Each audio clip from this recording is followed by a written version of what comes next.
revisão da literatura, metodologia e cronograma. Então, já passamos pela elaboração do tema, problema, justificativa, já pensamos em uma resposta para esse problema e já temos elencados aí quais são os objetivos que a gente precisa percorrer para chegar a essa resposta. Então, a gente começa a produzir, então, a fundamentação teórica.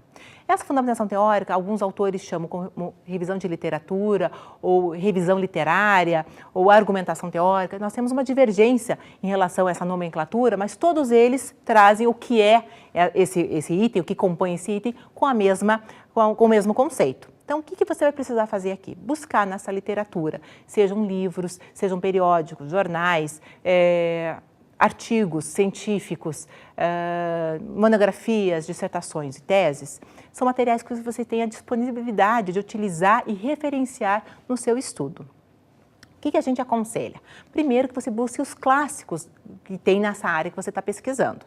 Nós nunca podemos fugir dos clássicos. Então, quem são os autores mais renomados nessa área e qual é o posicionamento deles em relação a esse assunto? Então, primeiro você faz essa busca, traz essas informações para o seu estudo. Aí você começa a buscar quais são os assuntos, que materiais são publicados recentemente sobre esse mesmo assunto. Então, você traz o clássico, mas traz o que temos de novidade, o que temos de atualidade. Então, aí você pode sim utilizar-se de artigos, de periódicos, para que a gente possa ter essa modernidade, essa questão de contemporaneidade no seu estudo.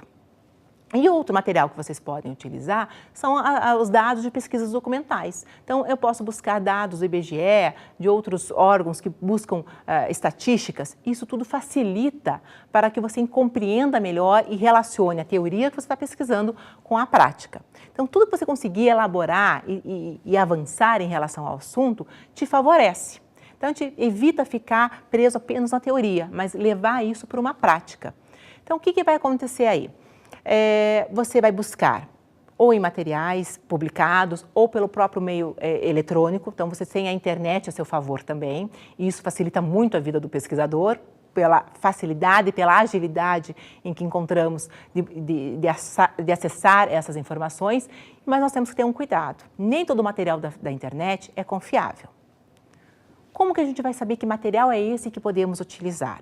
Então, vejam, sites governamentais, sites de faculdades, de universidades, todo o conteúdo que está ali é garantido por um corpo editorial. Então, você pode confiar nesse material que está ali. Então, uma monografia que foi disponibilizada por um site da faculdade, da universidade, não tem problema nenhum em você confiar nesse material. O que a gente não pode é simplesmente fazer uma pesquisa pelo Google ou qualquer outro site de busca e qualquer material que aparecer ali, você usar no seu estudo. Quem garante que aquela informação está correta? Quem garante que aquela a informação ali foi analisada por uma outra pessoa com competência para analisar esse conteúdo? Então, quando a gente fala em pesquisa na internet, não é que nós temos algo contra a internet, mas que a gente acaba caindo na tentação de utilizar qualquer material que a internet nos disponibiliza. Então, essa relação com a fidedignidade desses assuntos, quer dizer, o que realmente foi avaliado, é confiável, a confiabilidade que a gente pode ter nessa informação é que faz toda a diferença. Então, se eu encontrar uma monografia que o aluno, esse pesquisador divulgou no seu próprio site, eu não tenho como saber se ela foi avaliada e como ela foi avaliada. Se de repente aquela banca avaliadora não rejeitou alguns conteúdos, algumas propostas que esse autor apresentou. Então você tem que ter essa segurança para você utilizar e fundamentar o seu estudo. Porque veja, por que nós estamos buscando materiais? Para fundamentar, para argumentar em relação àquele assunto. Se eu pego um material que não é confiável, todo o meu estudo fica na dúvida. Eu não sei dali o que eu posso confiar ou não dessa pesquisa bibliográfica que foi feita. Falando em pesquisa bibliográfica, a gente precisa lembrar o que é uma pesquisa bibliográfica. Não é só copiar ideias de autores e fazer uma colcha de retalhos. Quer dizer, autor tal fala isso, o B fala aquilo e eu vou emendando um assunto com outro, mesmo que fazendo as citações. Eu preciso saber, sim, como conversar com esses autores. Um autor tem que puxar o outro. E eu, enquanto pesquisador, preciso me posicionar, preciso apresentar as minhas ideias, sempre de forma impessoal, mas como que eu ligo o meu autor com o outro? Eu não posso nunca trabalhar com justa posição de citações. Quer dizer, A fala, B responde, C interage, e daí eu não tenho meu posicionamento enquanto pesquisador. E daí vocês podem perguntar, mas não tem o perigo de cair como plágio? Estou falando de ideias, mas aí não, essas ideias são minhas e eu não, mas com base em autores. Veja, como é que a gente produz esse material, como a gente produz esse texto de referencial teórico? A gente vai buscando as citações, vai argumentando e você vai escrevendo sobre aquele autor que você acabou de citar.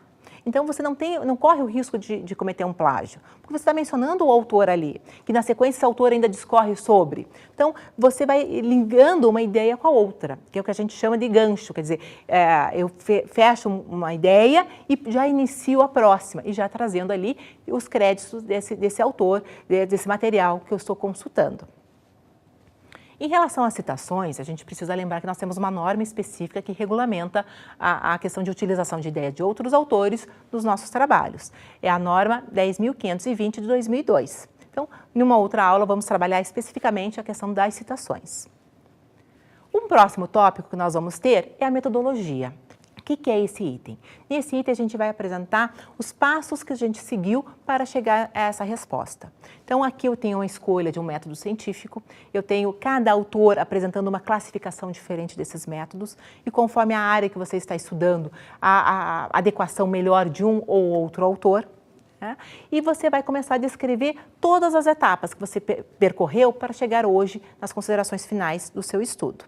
Então, o primeiro passo, geralmente, é a pesquisa bibliográfica, que é a consulta a esse material, ao material impresso, ao material do meio eletrônico, quer dizer, aquilo que fundamentou teoricamente o seu estudo.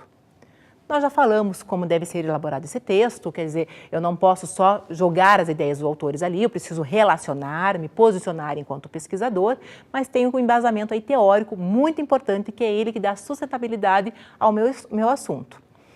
Na sequência, você pode escolher se você quer aplicar isso na prática, levar para uma pesquisa de campo, ou se vai ficar apenas com uma revisão literária. Algumas áreas acabam sendo conhecidas por principalmente trabalharem apenas com a pesquisa literária, com a revisão literária. Mas sempre que possível, é interessante que você se proponha a trabalhar com a pesquisa de campo. Por quê? É a relação entre teoria e a prática. Como que pode ser desenvolvida essa pesquisa de campo? A gente pode ter aplicação de questionários, de entrevistas, a própria participação do pesquisador naquele meio, interagindo com as pessoas que estão sendo estudadas, observadas.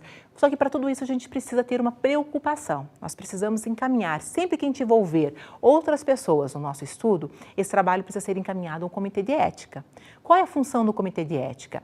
Ele é proteger essas pessoas que vão participar de forma voluntária do seu estudo.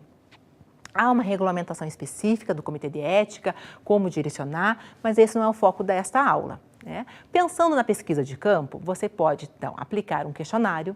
Qual é o objetivo do questionário? Você aplicar um instrumento a um número muito grande de pessoas e você tem a devolutiva desse instrumento de uma forma muito rápida. Porque geralmente são perguntas fechadas, quer dizer, de marca X ou de respostas fechadas, e você consegue tabular essas respostas de uma forma muito rápida, muito fácil. Agora, se você precisa de um número menor, mas que você precisa ter uma interação maior com as pessoas que vão participar, é interessante que você utilize a entrevista.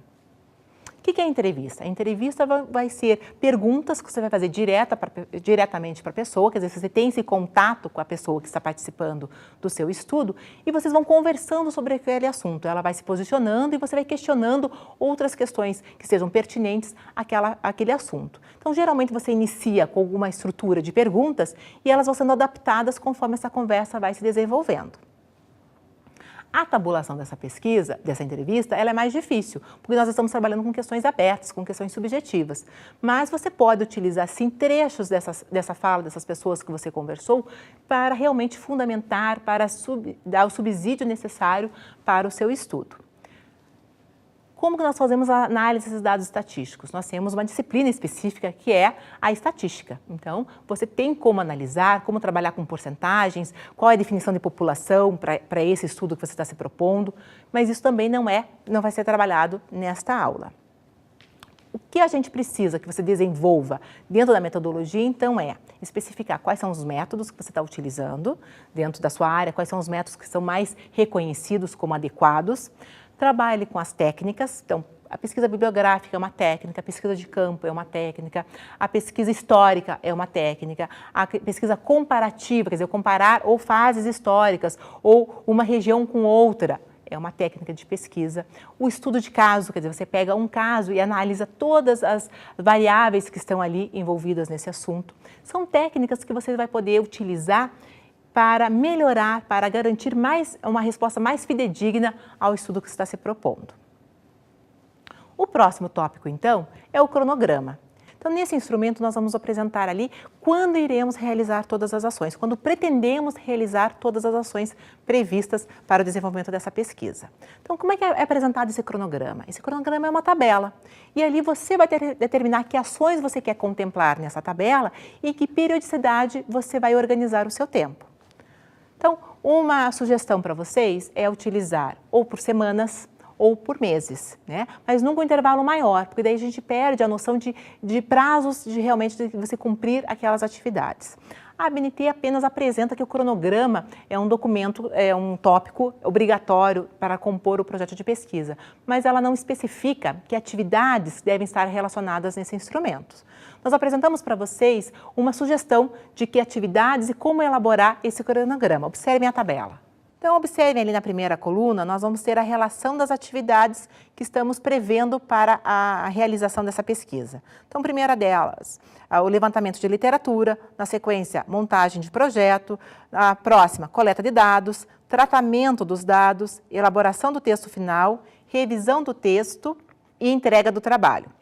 Como que a gente apresentou? A proposta nossa aqui ficou por meses. Então, em um ano, como que você elaboraria esse trabalho científico? Então, algumas atividades vão ser feitas em mais de um mês, precisam de um maior tempo para serem concluídas, e às vezes nós vamos ter no mesmo mês 2 atividades sendo executadas, porque uma dá sequência à outra. Então, essa é apenas uma sugestão nossa para você ter um modelo de cronograma. Algumas pessoas são mais detalhistas, então vão trabalhar como elaboração do capítulo 1, elaboração do capítulo 2, dentro dessas atividades, ou outros vão especificar mais o tempo. Então, primeira semana, segunda semana do mês tal. Então, depende muito do seu estilo de escrita. Se você precisa ter uma coisa mais controlada, quer dizer, eu tenho que dar acompanhamento à previsão dessas atividades, ou se eu consigo trabalhar com uma previsão maior, que me propicie mais liberdade de ação. Tá? O último tópico nosso, então, são as referências. Quer dizer, falamos o tempo todo em relação à citação, em garantir o respeito aos autores que estamos pesquisando. Então, o último tópico do nosso projeto de pesquisa é a listagem desses materiais utilizados. Então, são as referências bibliográficas utilizadas. Nós não usamos mais a expressão referências bibliográficas. Hoje, utilizamos apenas a expressão referências. Então, você vai apresentar aí uma listagem em ordem alfabética de todos os materiais que vocês consultaram, sejam eles livros, revistas, periódicos, jornais, material da internet, monografia, dissertação ou tese, independente da origem desse material, do tipo desse material, todos eles serão organizados nessa listagem por ordem alfabética. Finalizamos aqui os 9 itens que compõem o projeto de pesquisa. Agradeço a atenção de vocês e até a próxima aula.